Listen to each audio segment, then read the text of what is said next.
The Bengals are off to a 5-0 start, and some, including ESPN.com's Coley Harvey, are making the case that Andy Dalton should be the front runner for MVP. Dalton has thrown 11 touchdowns and only 2 interceptions this season while posting a QBR of 83.7. Stephen A., do you agree that Dalton should be the leader in the MVP race? Well, I definitely think that there's a case for Tom Brady, and I don't want to sit there and you know, it's my birthday. I'm not interested in being agitated by Skip Bayless, so let me just throw out that little caveat right there. I'm not saying that Andy Dalton is better than Tom Brady. I'm not saying that Tom Brady's numbers per se are more impressive, because they are more impressive. But, Skip, here's my case for Andy Dalton, where he came from to where he is at this particular juncture in terms of his personal efficiency, completing about 67% of his passes, throwing just, 2 interceptions. I'm sorry, just throwing just 2 interceptions on the entire year, whereas Brady has thrown none, I know. But also going up against Baltimore and Kansas City and Seattle, etc. All of those things resonate with me. I know he's got the Giovanni Bernards around him, the A.J. Greens, the Sanu, the Jones and Eiferts and those boys, and Hugh Jackson is helping along the way. But so many people talk about the metamorphosis that has taken place and has kicked in where this kid is concerned, how he's really grown and matured and all of this other stuff.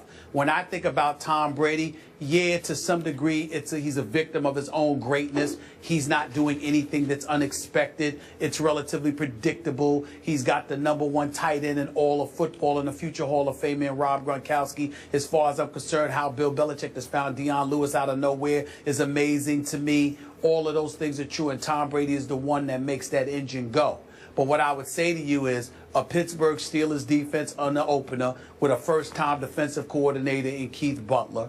You go against the Buffalo Bills, which to me doesn't count because despite how great their defensive personnel is, it is Rex Ryan we're talking about here, who Tom Brady and the New England Patriots are clearly incredibly familiar with. And then you had a virtual bye week in the Jacksonville Jaguars and then another bye week in the Dallas Cowboys because they're trying to get their defense together. So I think in terms of the ease in which their schedule has gone, I look at Andy Dalton and what he has done, and I consider it more of an accomplishment thus far, even though I certainly wouldn't say he's better than Tom Brady in any way. Now you have succeeded in irritating me on your birthday with what you just said. And I know you dropped little caveats and little I can escape hatch here and I can dodge over there.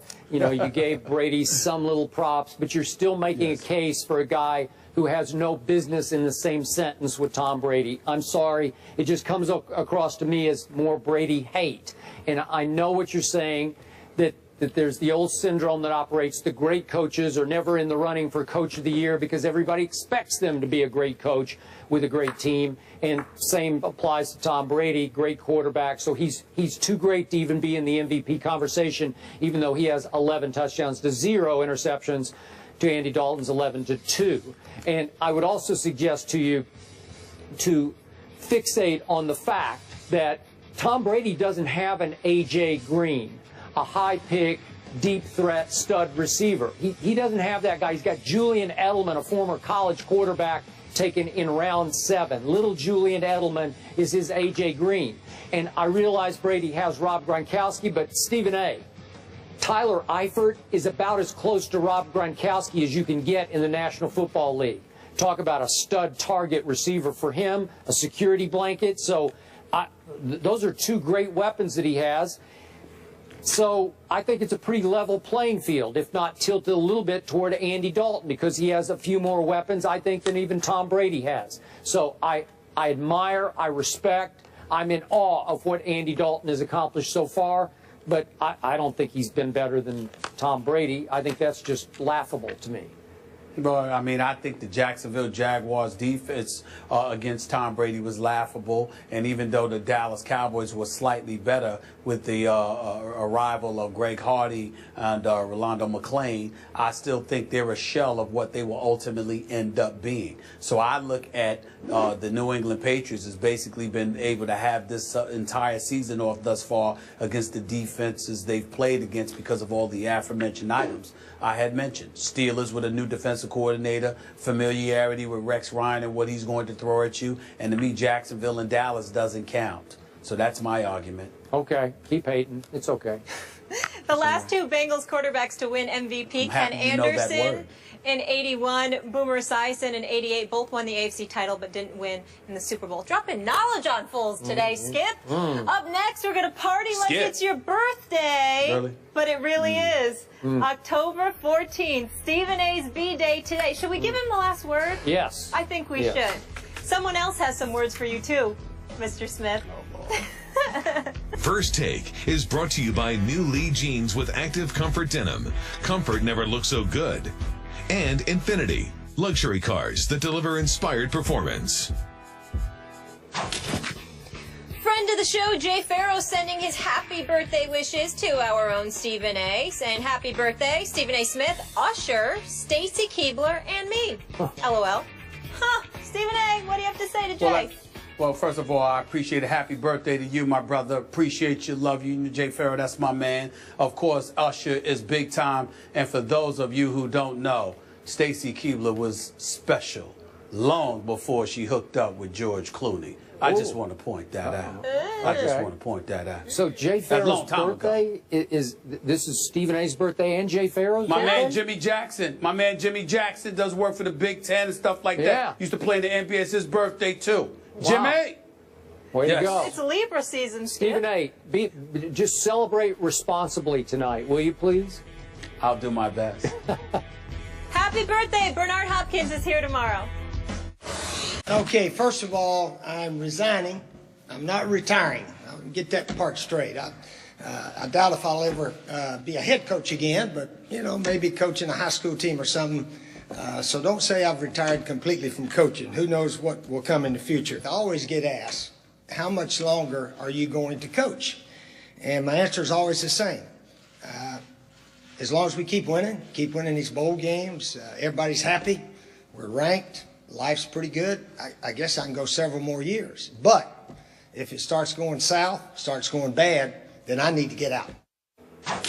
All right, that was Steve Spurrier announcing his resignation from South Carolina yesterday. Our own Desmond Howard tweeted the following last night. The media loves Steve Spurrier. Any other coach, the narrative would be he quits on his team halfway through the season because they are 2-4.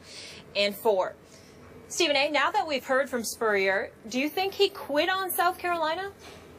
Well, I don't think there's any question that he quit. I just don't blame him for doing so. And I understand that I may very well be in the minority. So what? What else is new? When I think about what Desmond Howard said, he's not false. When I listened to Mike Golick this morning on Mike and Mike, and Mike Greenberg as well, they're not false either. They absolutely are right on point with what they're saying that Steve Spurrier did. The difference is, and I guess Skip is right along with them, the difference is, however, y'all may have a problem with it. I don't, because I'm reading between the lines of what he's saying. Being 2-4, 0-4 in the SEC, obviously that's not impressive. Struggling to beat Central Florida after being down 14-8 against them at halftime, or up 14-8 against them at halftime a few weeks ago. He saw the handwriting on the wall, but I don't believe it's because of their record. That's the only reason why. I do agree with somebody like Mike Greenberg when he says if they were winning, he would still be there. But I think the fact that you heard the rumblings that you heard, the kind of things that I alluded to yesterday, along with some internal heat and discomfort coming his way, it's one thing to lose. It's another thing to feel unwanted. And even though the president is on record saying he tried to convince him to stay, the president of University of South Carolina, I think there were other people, whether they were boosters, alumni members, etc., looking at him, questioning his age, whether or not he still had it, looking to recruiting and everything else. And I believe that there were some people associated with the South Carolina program that became, dare I say, an irritant to Steve Spurrier. He's 70 years of age. Won a national championship, won at Florida, won at South Carolina. They had one double-digit winning season in his career before, in the school's career, in his history rather, before he arrived. He had 3 consecutive 11-2 seasons. A couple of years ago, they was ranked as high as 4th in the nation. And all of that seemed to have been forgotten in his eyes, which was something that he alluded to, although Skip is pointing to a particular writer from Atlanta, and where the article was published in South Carolina. I got the impression from speaking to Steve Spurrier on the air as well as off the air that it was far more than that. Even to him talking about possibly writing a book so he could clarify some of the things that was said about him, a la Nick Saban. So I think all of those things came into effect, and basically a 70-year-old coach who had accomplished more than most in the sport of college football is saying this university of all people are trying to walk around like they don't appreciate me. The hell with them. I don't need them. I'm out. And I think all of us at some point in our careers wish we could say that to an employer. He did it. I don't mind.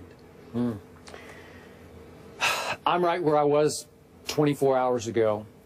I told you I believed that Steve Spurrier was not finished coaching football on some level, and he indicated as much again yesterday, not only in the media conference, but to our Reese Davis.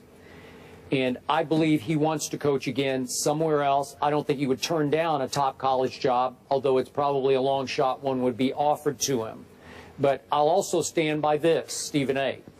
If, in fact, Steve Spurrier simply walked away with no provocation, no reason, no, he wasn't incited to leave by any internal event we're not aware of, if that happened, if he just saw the handwriting on the locker room wall and said, you know what, we got no shot, and walked out the door, the back door, I don't love it. And I love Steve, but I don't love that. If you just for no other reason than you just sort of gave up on this season and you left the kids you recruited and the assistants you hired to clean up the rest of the mess or suffer ride out the storm the rest of the season, I don't love it. I must admit, I'm right there with all the other critics, and Desmond Howard is right. I just believe, and I don't have any inside information, something happened. It was either the president or the AD or a group of boosters. There was some groundswell, some pressure being exerted to get Steve Spurrier out of there sooner than later. And when he was made aware of it, he said, okay, I'll do you one better. I'll leave right now, and you can go onward and upward without me. But that doesn't mean that he doesn't want to coach anymore, even throughout the NFL is a possibility. Right where you went just now is exactly what I'm trying to say. That is exactly my point. The swirls around him, pushing him out. He said, I don't need this. Who are you? If it were Alabama, if it were Florida, if it were even Notre Dame to a lesser degree, or USC, maybe. But you're South Carolina. Yep. Who do you think you are to act this way towards me? Yep. You didn't have a program until I arrived. So I do understand it. Desmond Howard is absolutely right. But what I think Desmond Howard is not fully appreciating is that this is Steve Spurrier. It ain't too many of those. No. The Nick Sabans, the Les Miles of the world, and people like that. Sure. But it ain't too many Steve Spurriers. So he's right in theory, theoretically. Yep. But at the end of the day, when you got that kind of cachet, you ain't got to put up with that kind of noise. You ain't got to put up with it one bit. Yep. And I do hope that we hear from Coach Spurrier again, coaching on some level somewhere that will make him happier. Yep, and we will continue to track his career and South Carolina football, who's facing your Vanderbilt Commodores. That's not good for my Commodores. Okay. Moving on, it's been very good for the Bengals. The last time they got off to a 5-0 start, they went to the Super Bowl. So should Andy Dalton be the front runner for the MVP? That's the combo coming up.